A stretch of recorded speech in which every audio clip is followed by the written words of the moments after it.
بسم اللہ الرحمن الرحیم۔ السلام علیکم۔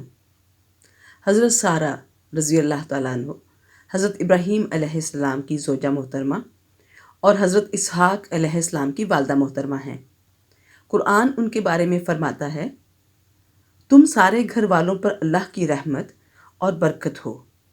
اسی طرح قرآن میں ان کا فرشتوں سے کلام کرنا اور فرشتوں کا انہیں جواب دینا بھی مذکور ہے۔ ان کی دعا قبول ہونے کا ایک واقعہ حدیث میں اس طرح سے مذکور ہے۔ جب حضرت ابراہیم علیہ السلام نے شام کی طرف ہجرت کی، حضرت سارہ بھی ان کے ہمراہ تھی۔ سفر کے دوران ان کا گزر ایک ایسی بستی سے ہوا جس کا حکمران ظالم تھا۔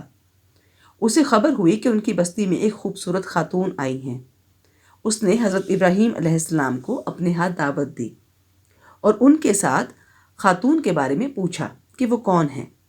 آپ علیہ السلام نے فرمایا، میری دینی بہن ہے۔ آپ نے بیوی کا اس لیے نہیں بتایا تھا کہ اس طرح وہ اس کے خاوند یعنی ابراہیم علیہ السلام کو قتل کروا دیتا۔ واپس آئے تو حضرت سارہ کو سارا قصہ سنایا تاکہ وہ بھی اسی بات پر قائم رہیں، اور اصل میں بیوی دینی بہن ہی ہوتی ہے۔ اب اس ظالم بادشاہ نے حضرت سارہ کو اپنے محل میں بلوا بھیجا۔ جب حضرت سارہ کو معلوم ہوا کہ اس کی نیت بری ہے تو آپ نے وضو کیا اور اللہ کے حضور سجدہ ریز ہوئیں اور دعا کی، اے اللہ، اگر میں تیرے پیغمبر پر ایمان یعنی توحید کی قائل ہوں، کیونکہ حضرت ابراہیم علیہ السلام اسی توحید کا پرچار کرتے تھے، ایمان رکھنے والی اور ہمیشہ اپنی آبرو بچانے والی ہوں، تو اس کافر سے مجھے بچا لیجیے۔ اللہ تعالیٰ نے ان کی دعا قبول فرمائی اور وہ ظالم بادشاہ بے بسی سے ہاتھ پاؤں مارنے لگا اور خوشامد کرنے لگا کہ مجھے معاف کر دو، میں تمہیں کچھ نہیں کہوں گا۔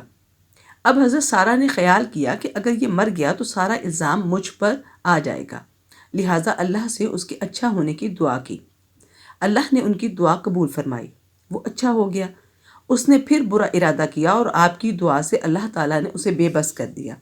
اس نے پھر منت سماجت کی اور آپ کی دعا سے وہ پھر ٹھیک ہو گیا۔ ایسا 3 مرتبہ ہوا کہ اس نے حضرت سارہ کے لیے بری نیت کی اور اللہ نے آپ کی عزت کی حفاظت فرمائی۔ آخر وہ مجبور ہو گیا اور اپنے ملازموں سے کہنے لگا، یہ کیا بلا لے آئے ہو، جاؤ اسے رخصت کرو۔